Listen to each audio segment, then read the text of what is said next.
Quand j'ai commencé à écrire ce texte, moi, la première chose qui m'est venue, la première chose qui a été compliquée, ça a été le blanc. C'est-à-dire que ça fait un sacré paquet d'années que j'essaie d'écrire sur le matricide et en fait que je m'aperçois que c'est hyper difficile. On a fait venir donc Michel Gastambide qui disait la même chose dans son bouquin, raconte la même chose. Elle dit vraiment, aller parler du matricide, c'est difficile. C'est difficile parce que ça fait partie de ce qui est vraiment refoulé. Et en même temps, c'est vrai que quand on parle des 3 premières années de la vie qui sont oubliées, comme ça, on peut se dire que le matricide, c'est peut-être justement cet acte fantasmatique qui vient faire s'abattre en quelque sorte le tranchant du couteau sur le morceau de viande et qui enlève tout le morceau qui était avant. Hein, c'est-à-dire quand ça tranche, ça retire en même temps tout ce qui était derrière la lame. Et on peut se demander si, quand le matricide s'abat, finalement, si ça n'emmène pas avec toute la question de l'originaire.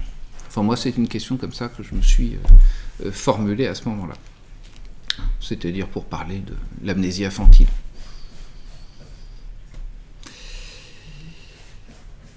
Donc, lors de sa dernière... Sauf que l'originaire, il t'a permis de te constituer quand même un en-soi très important. C'est une colonne vertébrale. Tout à fait. Cet en-soi. Il va falloir, si tu veux, tu peux pas te dire qu'il enlève tout. Tu es constitué. Sur le plan conscient. Sur le plan conscient. Tu es constitué. Puis axé sur le plan conscient. Il y a quelque chose qui retient.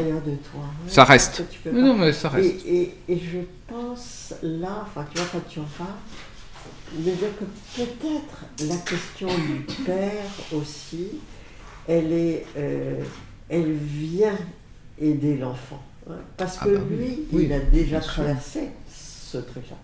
Et moi, je pense qu'il faudrait penser le père aussi, j'allais dire, face à cette radicalité. Dans la question de la question matricielle. Oui, tout à fait. Parce que sinon, t'es vachement seul. Donc, lors de ta dernière intervention au GEM, Françoise, donc tu parlais de l'originaire comme le temps et le lieu nécessaire au petit homme pour s'acclimater au monde de la différence, se tourner vers lui, et enfin pour pouvoir l'habiter au sens d'un accomplissement de la naissance psychique. Oui. Donc, je vais parler aujourd'hui de la cause, du prix et des perspectives engagées par cet accomplissement. Donc, une fin nécessaire. Aborder un tel sujet, celui du matricide, nécessite de rappeler succinctement le d'où nous venons. On y revient toujours. L'origine de l'homme se structure à partir du ressenti et de l'enregistrement des conditions de vie utérine. L'homogénéité et la constance en représentent les 2 modalités principales. L'homogénéité signifie la mêmeté du milieu et de l'être, tandis que la constance insiste sur sa stabilité. Pour rendre compte de la nature de ce milieu autant que de son éprouvé, la maternologie emploie le mot de totalité. Il dit la présence de l'ensemble des conditions propices au développement de la vie, qualifie la relation de milieu qui règne et son mode de perception particulier. Jean-Marie Delassus parlait de vision intérieure au sens d'une convergence en soi de tous ces éléments. On engramme cette totalité durant notre vie prénatale du fait de la structure de notre cerveau. Mais je développerai cette question à un autre moment et vous propose de retenir pour le moment ces 3 notions essentielles de totalité, d'homogénéité et de constance de la vie prénatale. Sur la fin de la grossesse, ce milieu de totalité devient plus étriqué. Là, je parle de quelque chose de très physique simplement. Hein. L'espace physique se resserre jusqu'à son point culminant, le passage des voies vaginales, qui peut être l'idée d'un resserrement extrêmement fort sur le bébé, hein, la pression que ça peut exercer sur son crâne, etc., sur son corps pour le passage.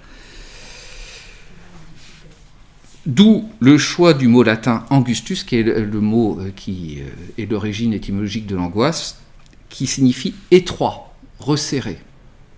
C'est intéressant de voir que l'angoisse, c'est précisément ce moment où on a le sentiment que quelque chose se resserre en soi au point de ne pas arriver à respirer. que quelque chose vient nous étouffer, pour indiquer le lien entre ce moment physiologique et sa transcription psychique ultérieure, peut-être, c'est une hypothèse, l'angoisse. L'angoisse, bien entendu, c'est quelque chose qui a à voir avec la dimension psychique, mais moi je pense que tout ce qui est dimension psychique, finalement, prend sa source dans le corps d'abord. L'angoisse se traduit justement par un sentiment interne de mal-être et d'oppression, accompagné de la perception diffuse d'un danger imminent, remettant en cause notre intégrité psychique et ou corporelle. Tous deux appellent un dénouement à une situation devenue intenable. Je rappelle au passage la proximité de sens entre le dénouement et la catastrophe, puisque la catastrophe, ça signifie le renversement, c'est le coup de théâtre, c'était quelque chose qui était utilisé au théâtre pour signifier la fin tragique du héros, quelque chose qui mettait un terme finalement au déroulé de la pièce. C'est l'acte qui va mettre fin au récit. Et entre nous, on peut peut-être se dire effectivement la vie originelle, la vie utérine, c'est une sorte de déroulé d'un récit en quelque sorte. Autrement dit, la catastrophe est l'événement qui vient briser le continuum de vie. Il n'y a pas le désir de cette fin pour le fœtus, bien sûr, juste sa nécessité. Mais pour la mère, c'est une autre histoire. Bien souvent, elle n'en peut plus du trop de présence de son enfant en elle, du poids de son corps et des contraintes exercées sur son corps. Elle peut arriver à en avoir marre de son bébé en elle, de cette relation imaginaire sous cette forme-là. Alors elle fait les vitres. Comme je l'ai dit ailleurs, si ce ras-le-bol est absent, si l'ambivalence qu'il recouvre vient à manquer, l'expulsion risque d'être compliquée. Donc, on parlait de la catastrophe. Arrive le temps où cette relation de milieu, homogène et constante, prend fin. Cela se fait d'un coup, en ce qui concerne l'accouchement, quasiment. Le fond de soi se déchire brutalement, et ce qui se déverse n'est ni plus ni moins que soi. Je parle du côté du fœtus. Mais le fond de soi ne se déchire pas tout seul. Il est effondré par une action.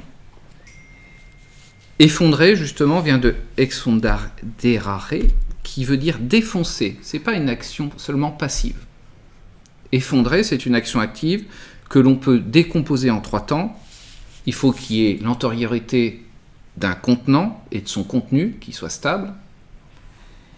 Il faut une intervention d'une action qui brise le fond du contenant. Et enfin, le dévidement du contenu. Ça venait des barriques dont on effondrait le fond qui déversait le contenant. L'effondrement, ça a à voir avec ça.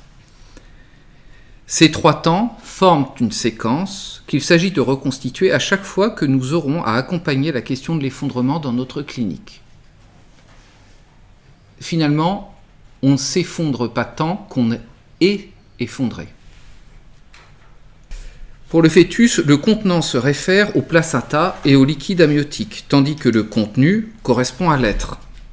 L'utérus aussi est un contenant, mais il concerne la mère. L'intervention extérieure, celle qui effondre, est assurée par le travail. Le travail des contractions et de la poussée qui amplifie le resserrement et la pression à quitter ce lieu, sous la forme d'une sensation d'oppression. Toujours du côté du fœtus. Le dévidement, quant à lui, concerne la structure neurontologique de l'être et le corps total qui la soutient. Le fœtus vit le déroulé de cet effondrement passivement jusqu'au dévidement. En tout cas, passivement, c'est mon hypothèse à ce point-là. Le temps T de son arrivée au monde correspond à un exil hors du lieu d'habitation de son être. Après tout, exister, c'est se situer en dehors. Mais quand les choses vont bien, le nouveau-né rencontre rapidement une correspondance natale et la fracture produite dans son continuum de vie sera réduite par l'intervention spécifique de la mère. D'un côté, le bébé tombe hors de son monde, et de l'autre, sa mère le pousse. Le monde ne préfère retenir que le versant de la chute. On tombe, le paradis originel, c'est ça, enfin, on tombe dessus là. Notre origine a à voir avec la chute, on tombe d'un lieu dans lequel on peut pas, duquel on ne peut pas revenir. Pourtant, elle, la mère, doit assumer l'autre part. De son côté à elle, le bébé n'a pas seulement perdu un monde, elle l'en a expulsé. Dans le dictionnaire Larousse, l'expulsion se définit comme l'action de chasser quelqu'un d'un pays. Il se rapporte à l'exil et au bannissement. Son étymologie, quant à elle, se rapporte à la pulsion. Expulsion, pousser, etc. Ça a probablement à voir avec ça aussi. L'expulsion ne sera donc pas un désir, mais un mouvement irrépressible depuis le fond de soi. Elle expulse son bébé, pousse vers le dehors, hors de soi, devant la nécessité de se séparer pour vivre. Leur monde, à eux, était devenu trop petit, au point de risquer la mort. On se sépare pour ne pas mourir, disait Atiq Raimi. Certains parents auraient vraiment besoin de l'entendre, même un peu plus tard. En fin de compte, on peut se demander si avec l'expulsion, ce n'est pas son enfance qu'elle expulse pour pouvoir faire naître la mère en elle, lui faire la place. Et ça rejoint la question de Lourkind aussi. La gestation. Je ne vais pas m'attarder sur l'originaire, dont la notion a été développée lors de notre dernière journée d'études maternologiques par Françoise Dutré, mais juste rappeler qu'il définit un sas entre deux mondes, celui de la totalité et celui d'après. Au lieu du mot sas, j'aimerais vous proposer celui de gestation. Ce terme issu du latin, gestatio, désigne l'action de porter. Il parvient très bien du côté maternel à qualifier une dimension essentielle et commune à l'originel et à l'originaire. Une mère porte son enfant au creux de son ventre, puis au creux de ses bras. Elle porte autant la totalité que l'originaire dans lequel il baigne. Pour le bébé, la correspondance est forte entre le milieu placentaire et celui des bras de sa mère. Là où la totalité est assurée par le milieu biologique d'un côté, elle l'est par le don maternel sous une forme psychique de l'autre. Mais son substrat corporel n'est pas abandonné pour autant. Je vous lis une petite citation de Michel Gastambide, de son livre « Le meurtre de la mère ». Dans son œuf de membrane, là on parle de corps, dans son œuf de membrane, il entendait déjà cette voix et ce cœur, et aussi le sien plus léger, plus rapide. Et ces rythmes réguliers, reconnaissables entre tous, ordonnent quelque peu le réel chaotique dans lequel il est plongé. Cela le rassure. Le ventre maternel n'a plus les mêmes limites. Il a changé de dimension, d'allure. Les sensations n'y sont plus les mêmes. Il y a eu cette déflagration et maintenant, ces espaces, ces vides, qui sollicitent un gros travail mental. Mais il est toujours là, en lui, autour de lui, manifeste dans ses rythmes, comme dans les sensations dont il a déjà le maniement. Alors, c'est pas de la materno, mais enfin, c'est quand même quelque chose qui vient parler de ce qu'on peut aborder. Comment en arrive-t-il à vouloir rompre avec cette totalité retrouvée dans la relation à la mère ? Donc le matricide. Une petite fille de 5 ans, Julie, discutait avec sa maman de son projet de maternité. La mère me rapporta les propos le lendemain dans le cadre de son analyse.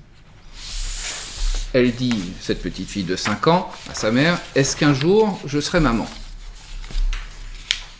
La mère lui répond, bien sûr, si tu trouves un homme que tu aimes et que vous avez tous les deux envie d'avoir un enfant, pourquoi pas ? Mais ma maman, un peu inquiète par cette question matricidaire, mais ne t'inquiète pas, je resterai ta maman quand même. Ah non, lui répond la petite fille, la maman, ce sera moi. Toi, tu deviendras une mamie.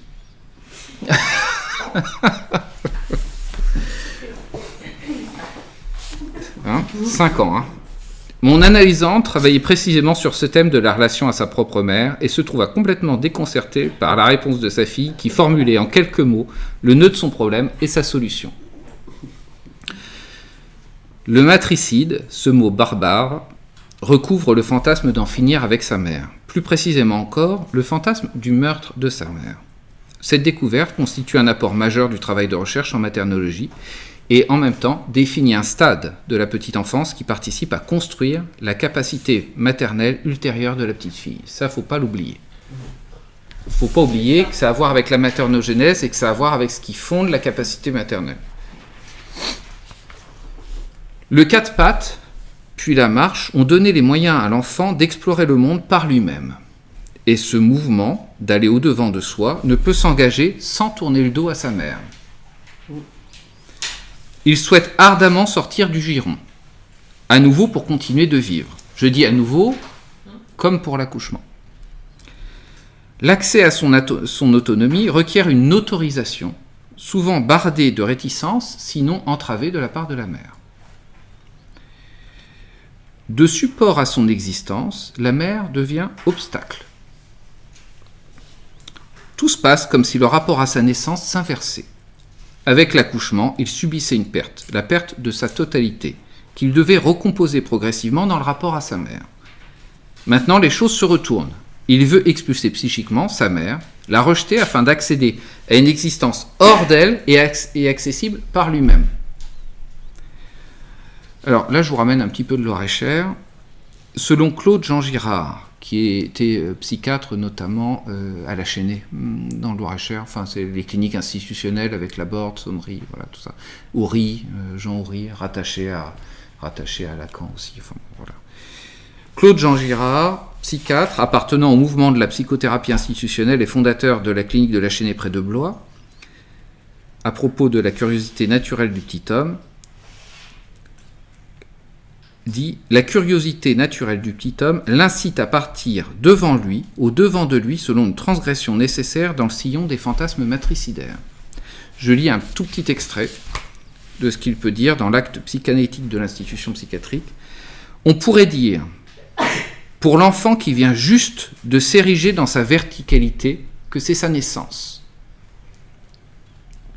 Il est désormais attaché à la situation de verticalité, c'est-à-dire d'angle droit avec le sol et la surface. Il est déjà à 20 mètres et on le rattrape par la peau du cou. Mais il a transgressé. Je crois que c'est la transgression fondamentale, le modèle des autres transgressions qui assoiront tout le défilé des pulsions. C'est-à-dire que le gamin, quand il part en courant et dans le sens inverse de sa mère. La marche, dit-on, mais un enfant ne commence pas à marcher. Il court, plus précisément encore, il court dans le sens opposé à sa mère. Vers l'horizon, son horizon. L'acquisition de la marche inaugure l'ère matricidaire. Mais la crise apparaît plus nettement autour de 2 ans. À cet âge-là, l'enfant, garçon ou fille, entre dans une phase d'opposition active. Là, j'ai fait exprès de reprendre un petit peu ce terme-là qui est connu de la materno, face à ses parents et surtout à sa mère. Cela fait maintenant un petit moment qu'il s'essaye au non, dans un mouvement de l'ordre de la résistance plutôt passive. Mais avec l'apparition des règles sociales et éducatives, la mère s'éloigne de plus en plus du correspondant natal qu'elle incarnait jusque-là. Elle devient la figure parentale croquée par Jacques Dutronc dans sa chanson « Fais pas ci, fais pas ça ». Le fonctionnement binaire du bébé 0 ou 1 implique un rejet franc de celle devenue limitante, frustrante, à cause de laquelle sa colère explose. C'est l'histoire d'un petit coin de petit beurre cassé et du drame provoqué chez l'enfant. Presque rien se détache du tout, et on n'en veut plus parce qu'on voulait tout. Avec la mère, c'est pareil. Elle était tout et maintenant elle dit non, part travailler, le gronde. Le petit homme ne la reconnaît plus. Elle n'est plus sa mère intime, elle n'est plus, presque en quelque sorte, sa maman. On a le plus grand mal avec cette idée, mais le clivage entre la marâtre et la mère idéale des dessins animés de Walt Disney n'existe pas. D'ailleurs, Jean-Marie Delassus, dans un petit extrait tout à l'heure que je vous cité, parlait de sorcière. Il n'y a pas d'un côté la mère, trésor de bonté et de patience qui supporte sans broncher son enfant parfait, et de l'autre, la vieille peau qui cherche à se débarrasser de la rivale insupportable. Tu n'es plus ma mère, de toute façon je te déteste, illustre les petites phrases assassines du quotidien, adressées à une mère habituellement aimée et dans ce moment haïe. Pour rappel, dans le conte original des frères Grimm, paru en 1812, je dis en 1812 parce qu'il a été modifié juste après, je crois en 1820, et intitulé La petite Blanche-Neige, les personnages de la mère et de la sorcière ne font qu'un. C'est pas la mère meurt et il y a une sorcière après qui prend sa place. Non, c'est une seule. Et c'est intéressant de voir que ça a été repris quelques années plus tard et qu'on ne connaît que sous cette forme-là. À la fin de l'histoire, ce détail n'empêche pas la princesse de condamner sa mère à danser avec des souliers de fer chauffés à blanc, et ceci jusqu'à ce que mort s'en suive. Ce n'est qu'une dizaine d'années plus tard que les auteurs ont dédoublé les protagonistes pour conserver la mère idéale d'une part et la marâtre de l'autre. Dans la réalité, c'est l'inverse. Le chemin de l'enfant sera long avant de comprendre que ses ressentis d'amour et de haine se conjuguent avec la même personne. En attendant, elles seront deux bien séparées l'une de l'autre. Et quand la sorcière apparaîtra, la mère disparaîtra. Comme dans le roman de Robert Louis Stevenson, L'étrange cas du Dr Jekyll et Mr Hyde, où Jekyll ne peut coexister dans la même temporalité que Hyde. Les choses se compliquent quand on comprend que l'un ne peut exister sans l'autre non plus. Pour revenir à Blanche-Neige, si le fantasme matricide porte naturellement sur la sorcière, en vérité, il ne peut donc épargner la mère. Ainsi, il faut que la mère soit suffisamment solide pour autoriser et résister aux coups de hache. Pour la fille, le matricide ouvre la voie à un désir de maternité de soi, par soi et pour soi, et sans son accomplissement, elle est condamnée à rester une petite fille. L'enfantement résonne depuis cette période matricidaire comme le projet d'une affirmation de soi à soutenir. Ce ne sera plus toi la mère, désormais ce sera moi. Alors, quand je dis condamnée à rester une petite fille, et c'est vrai que les mères qui sont prises dans des problématiques matricidaires, souvent, les soignants disent c'est une petite fille. Hein? Michel Gastambide, toujours, pour ce qu'elle, entre parenthèses la mère, parce que dans la citation c'est pas dit comme ça, pour ce qu'elle, la mère, lui a donné à l'enfant, il lui est reconnaissant, pas redevable. Le matricide supprime la dette. Pourquoi ? Il est de constat que ce que donne la mère ne lui appartient pas, ne la prive donc pas. Elle transmet ce qui lui vient d'ailleurs. Et ça c'est une phrase qu'on pourra retravailler sur la question matricidaire, je trouve. Oui, c'est pas dette parce que c'est pas, la mère ne lui donne pas quelque chose qui lui appartient. Elle lui donne quelque chose en fond qui vient d'ailleurs. Donc c'est pas à la mère qu'il doit. C'est la dette de vie de Monique Milowski, quoi. Hein. Devenir mère est un projet égoïste, non sacrificiel ni altruiste. Il ne dresse pas contre un autre, ne dérobe rien à personne et se transmet à son tour. Alors, je ne sais plus quel psychanalyste disait que de toute façon, la seule façon de se débarrasser radicalement et définitivement de sa mère, c'était pour une femme de ne pas avoir d'enfant, de ne pas transmettre. Ça. C'est un projet du soi, un désir d'être et de faire être profond et originaire. Malgré cela, de nombreuses mères font passer à leur fille le sentiment d'une trahison à leur réaliser en la coinçant plus ou moins dans un conflit de loyauté. Ça, c'est une petite citation de Delphine de Vigan avec les loyautés qui est superbe, là. C'est son petit prologue, là. Les loyautés, dit-elle, ce sont des liens invisibles qui nous attachent aux autres, aux morts comme aux vivants. Ce sont les promesses que nous avons murmurées et dont nous ignorons l'écho, des fidélités silencieuses, ce sont des contrats passés le plus souvent avec nous-mêmes, des mots d'ordre admis sans les avoir entendus, des dettes que nous abritons dans le repli de nos mémoires. Le maternel, celui qui fait naître, et se tête dans l'expérience du don, donc n'endette pas. Il transmet l'amour de ce maternel. Le don fait du bien, au point de vouloir plus que tout donner à son tour. Mais comment fait-on pour s'en déprendre de cette situation-là ?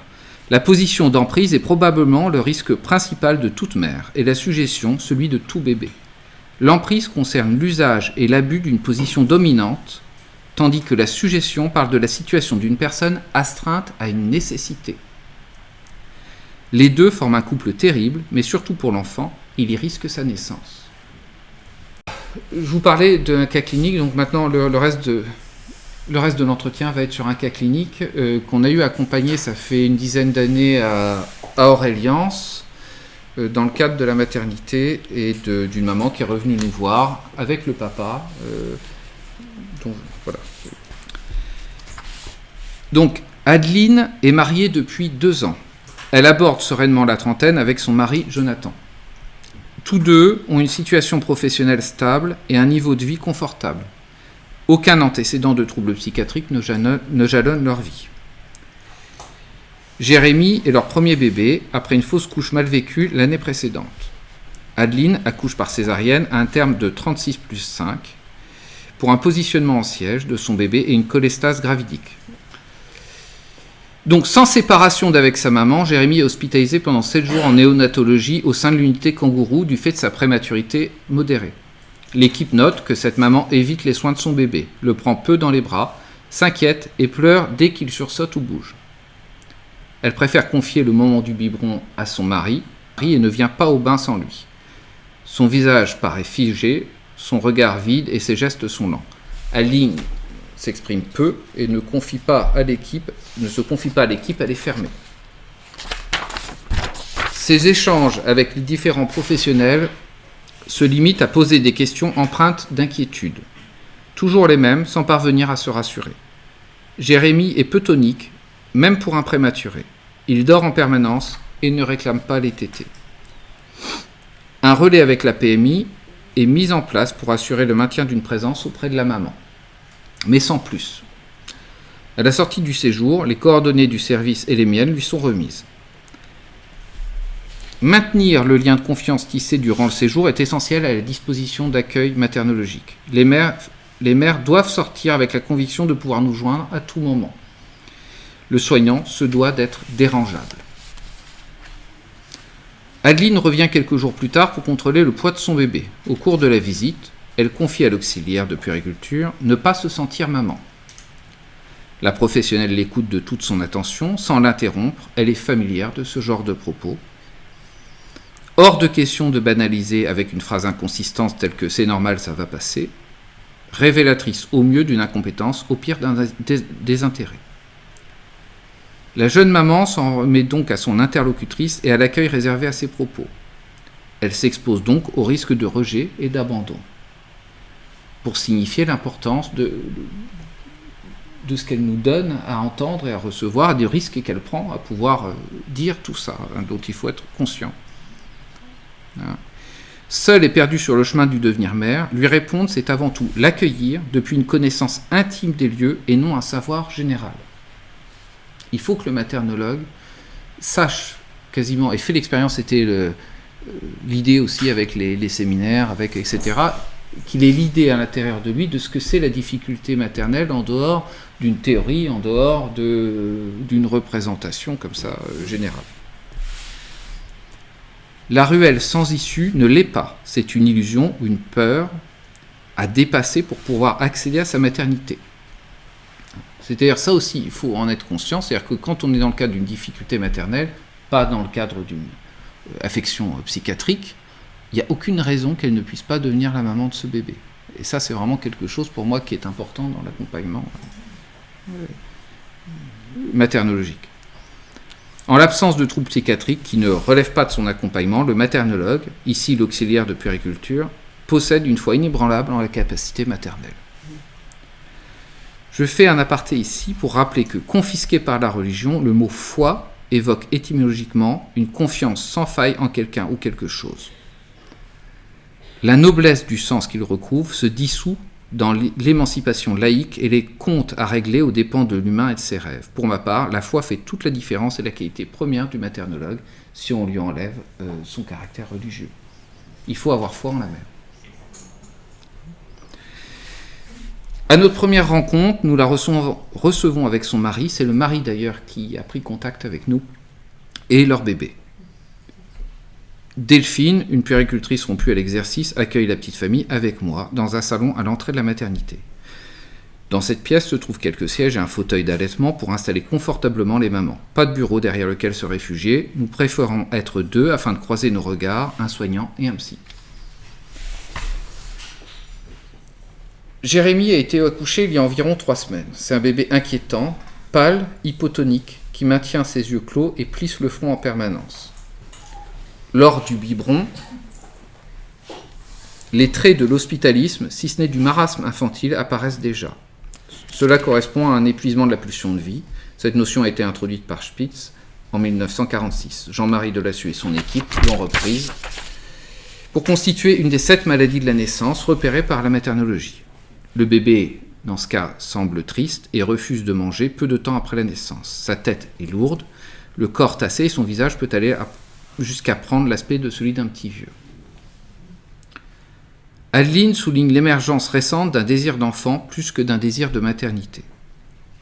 Son mari a impulsé le projet.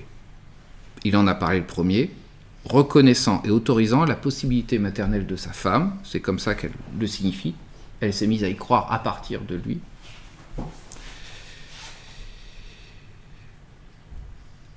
Et il a autorisé la possibilité maternelle de sa femme à se déployer sans l'avoir rêvé outre mesure. Le désir de maternité qualifie le désir de devenir maman, le bébé étant la condition sine qua non de sa réalisation qui vise avant tout l'être. Le désir d'enfant, quant à lui, lorgne plutôt du côté de l'avoir. Avoir un enfant, une famille, un statut social, etc. Bon, c'est ma petite représentation, c'est pas une vérité, c'est comme ça que je me représente un peu les choses. Souvent confondus, ils se situent sur 2 plans distincts, dont seule la délimitation permet d'entendre le désarroi des jeunes mères à soutenir l'assertion « je ne me sens pas la maman de mon bébé ». Parce que souvent, elles vont vous dire qu'elles savent qu'elles sont la mère, mais elles ne se sentent pas la maman. Et la maman, ça a à voir avec un ressenti.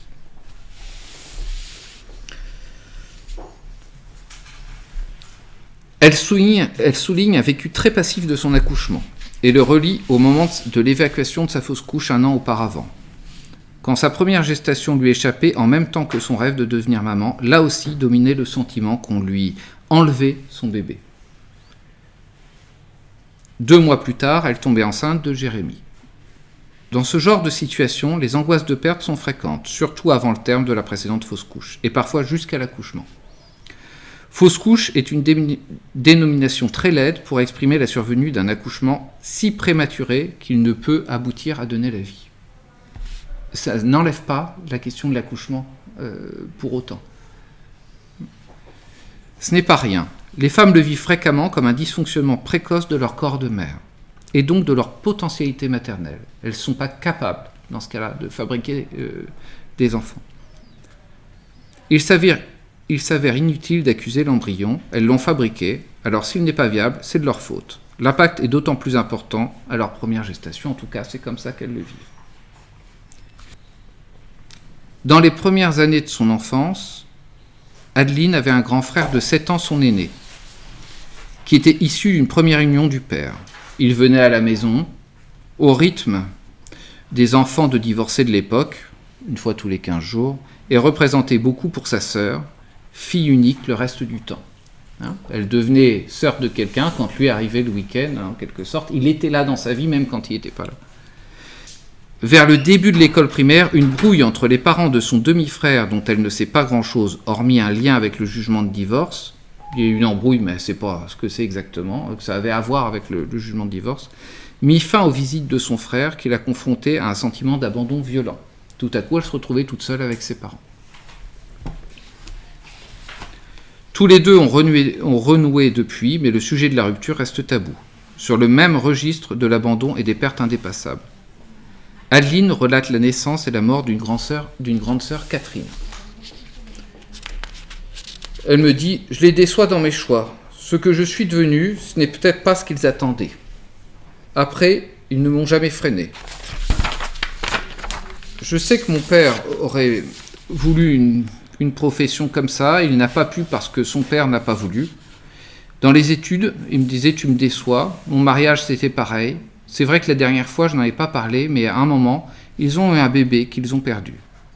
Je n'ai pas parlé de ça, c'était une fille, Catherine. Elle est née avec une malformation au niveau du cœur. Et ils ont dû l'opérer. En fin de compte, elle était fragile et a attrapé un staphylocoque. Quelques semaines après, ils l'ont quand même enterrée. Ils ne m'ont pas parlé de cet enfant, je l'ai lu dans mon carnet de santé un jour parce que ça avait été noté comme ça, dans le carnet de santé. Aujourd'hui, quand elle regarde Jérémy, il lui arrive de pleurer sans savoir pourquoi. Elle se lève la nuit pour vérifier s'il respire, s'il ne l'a pas encore abandonné, comme si l'histoire allait se répéter. Celle de sa fausse couche, celle du deuil de maternité de sa mère et de sa grand-mère avant elle. Toutefois, au-delà de la malédiction transgénérationnelle, se dégage au fur et à mesure des entretiens l'ombre d'une relation mère-fille marquée du sceau de l'emprise. Un petit extrait de l'entretien, Jonathan me dit « Je pense qu'elle a du mal à être maman parce que sa maman lui impose de garder son rôle, quelque part. » C'est ce qui est intéressant pour une analyse de profane. Enfin. Elle s'impose à Adeline et lui dit « Moi, je suis toujours la maman. Et toi, tu ne le seras pas. Ce n'est jamais de façon directe, mais je trouve qu'il y a toujours un côté culpabilisant de sa mère dans sa relation avec Adeline. Elle cherche tout le temps à... Enfin, même si elle l'aime, sa fille, à amener les choses vers elle. Enfin, je sais pas. » Pour rapter les choses de l'enfant. Ouais. Et ça, c'est le papa qui fait cette analyse-là. C'est lui qui l'amène aussi. Hein. Il est drôlement important aussi dans cette situation de prise en charge matériologique. Hein. Ouais. La question du père dans le matricide aussi. Donc, Delphine dit, mais vers sa maternité, elle, il dit, Jonathan, oui, c'est un peu ça. Je ne sais pas comment le dire. Vous vous appelez souvent quand même, dit-il à sa femme. Adeline dit, oui, on s'appelle. Enfin, Jonathan dit, elle t'impose à le faire, à appeler souvent, et si tu ne le fais pas, c'est mal pris. Fille décevante, jamais à la hauteur, toujours suspecte du crime de haute trahison, Adeline éprouve bien des difficultés à faire ses propres choix, et pour chacun d'entre eux, le prix est élevé. Hein, pour le mariage, ils s'étaient disputés tous les deux très violemment, parce qu'ils n'étaient pas d'accord avec la façon dont ça s'organisait, et que la mère voulait gérer, elle, sa façon. Je lui demande, mais vous les avez déjà un peu affrontés? Elle me dit, ben oui, pour le mariage. Mais ça se finissait mal à chaque fois. Et Jonathan me dit, ben oui, c'est le seul moment où je l'ai connu vraiment l'affronter. Et Adeline dit oui, parce que c'était notre choix. C'est vrai que la question de l'autre dans l'acte matricidaire, là, on peut le retrouver aussi un peu présent, la question du père. Hein. Tout se passe comme si la mère d'Adeline avait idéalisé Catherine, sa fille aînée décédée, et projeté la rancœur initialement adressée à Catherine qui l'avait abandonnée sur Adeline. L'idéalisation permet généralement d'éviter de reconnaître l'ambivalence de nos sentiments et la culpabilité qui en découle. On le retrouve notamment dans les processus de deuil pathologique, quand l'objet d'amour perdu se trouve surinvesti, au point de signifier une perte indépassable, comme ici la perte d'un enfant. Quand un enfant meurt, les parents le vivent inconsciemment comme un affront meurtrissant. Il abandonne ses parents et trahit l'amour qu'ils ont pour lui. Mais il est très douloureux de le reconnaître. Pour avoir accompagné pas mal de situations de deuil périnatal comme ça, souvent on en vient à un moment donné à exprimer dans le processus de deuil effectivement à quel point on en veut à l'enfant de nous avoir abandonnés. Ce qui est pas facile. L'idée peut être rejetée au point de ne pouvoir affleurer leur conscience.